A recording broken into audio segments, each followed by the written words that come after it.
നമസ്കാരം. ഞാനിന്നിവിടെ പറയാൻ പോകുന്നത് വൈക്കം മുഹമ്മദ് ബഷീറിന്റെ ഏറെ പ്രശസ്തമായ നോവലായ ബാല്യകാലസഖിയെ കുറിച്ചാണ്. വിധി ബാക്കി വെച്ച ശൂന്യത, മജീദിന്റെയും സുഹറയുടെയും അനശ്വര പ്രണയം. ആമുഖം.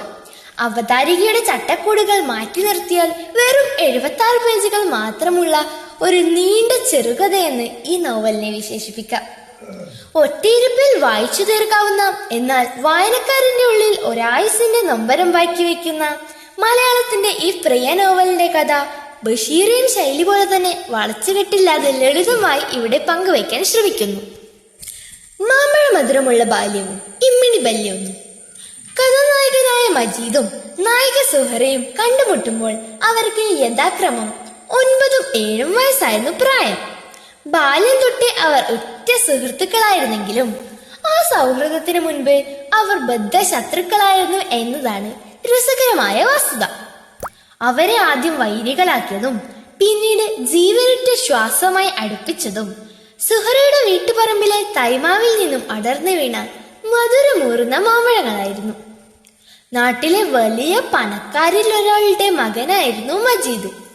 എങ്കിലും തന്റെ സ്വപ്നങ്ങളിലെ സാമ്രാജ്യത്തിൽ അവൻ സുൽത്താനാകുമ്പോൾ എന്നും അവന്റെ പട്ടമഹിഷിയായി വാണിരുന്നത് സ്വന്തം സുഹറ മാത്രമായിരുന്നു. പ്രായത്തിൽ വ്യത്യാസമുണ്ടായിരുന്നെങ്കിലും സ്കൂളിൽ അവർ ഒരേ ക്ലാസ്സിലായിരുന്നു. സുഹറ കണക്കിൽ മിടുക്കിയായപ്പോൾ മജീദ് ക്ലാസ്സിലെ മണ്ടശിരോമണിയായി മുദ്രകുത്തി. ഒന്നും കൂട്ടിയാൽ ഇമ്മിണി ബല്യമെന്ന് എന്ന ലോകത്തിലെ പുതിയൊരു ഗണിത ശാസ്ത്രതത്വം കണ്ടുപിടിച്ചതും ഇതേ മജീദായിരുന്നു. എന്നാൽ സുഹറയുടെ ബെഞ്ചിൽ അവൾക്കരികിലായി അവൻ സ്ഥാനമുറപ്പിച്ചതോടെ കഥ മാറി. സുഹറയുടെ സ്ലേറ്റിൽ വിരിയുന്ന കണക്കുകൾ സ്വന്തമെന്നോണം ക്ലാസ്സിൽ ആദ്യം വിളിച്ചു പറഞ്ഞ് മജീദ് മിടുക്കനായി. തുടർന്ന് അവരുടെ ജീവിതത്തിലെ വലിയ 2 സംഭവങ്ങൾ ഒരേ സമയം നടന്നു. സുഹറയുടെ കാതുകുത്തും മജീദിന്റെ മാർഗം കല്യാണവും.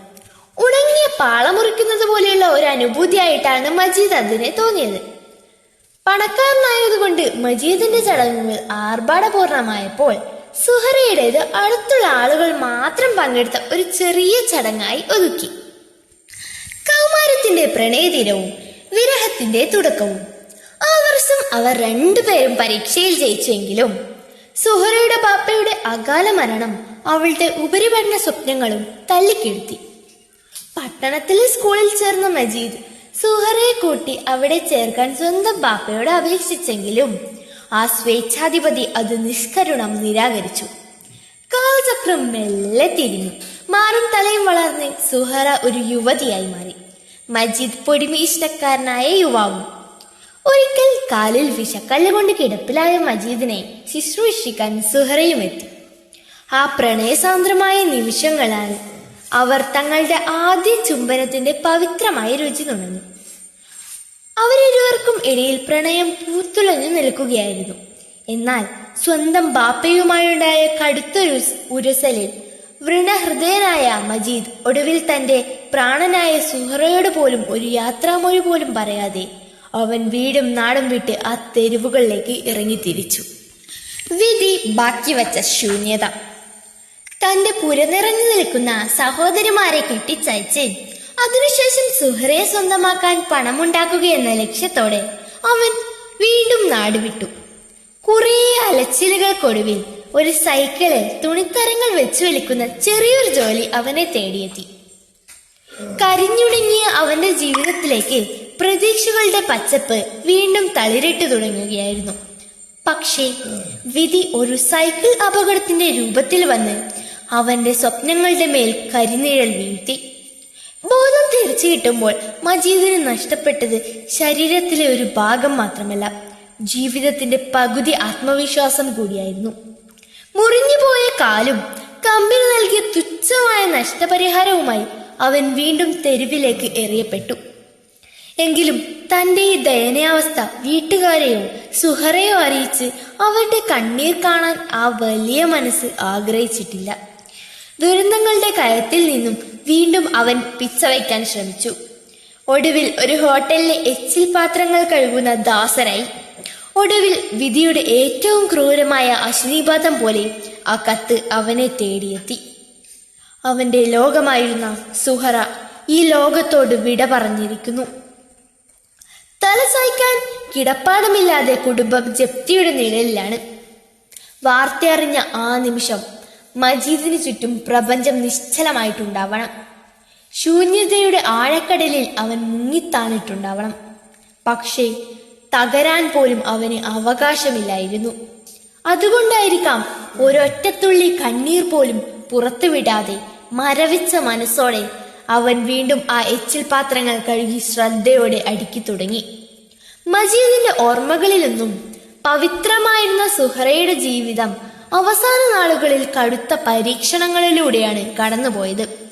ദാരിദ്ര്യത്തിന്റെ പിടിയിൽപ്പെട്ട കുടുംബത്തെ രക്ഷിക്കാൻ സ്വന്തം പ്രണയം മനസ്സിൽ കുഴിച്ചു മൂടി ഒരു പ്രായമേറിയ രണ്ടാം കെട്ടുകാരന്റെ ഭാര്യയാവാൻ അവൾ നിർബന്ധിതയായിരുന്നു. സ്നേഹശൂന്യമായ ആ ദാമ്പത്യ ജീവിതത്തിൽ ക്രൂരതകളും വിരഹവും ഒടുവിൽ അവളെ കഠിനമായ രോഗാവസ്ഥയിലേക്കും മരണത്തിലേക്കും തള്ളിവിടുകയായിരുന്നു. തന്റെ പ്രാണസഖി മറ്റാരുടെയോ തണലിൽ ജീവനത്തെ ഒരു മെഴുകുതിരി പോലെ ഉരുകിത്തീർന്നുവെന്ന യാഥാർത്ഥ്യം വായനക്കാരുടെ നെഞ്ചിൽ നോവ് ഇരട്ടിയാക്കുന്നു. ബഷീറിൻ ശൈലിയിലെ ഏറ്റവും വേദനാനിർഭരമായ ദൃശ്യമാണത്. അന്ന് അവസാനമായി യാത്ര പറഞ്ഞിറങ്ങുമ്പോൾ സുഹറ മജീദിനോട് എന്തോ പറയാൻ ആഗ്രഹിച്ചിരുന്നു.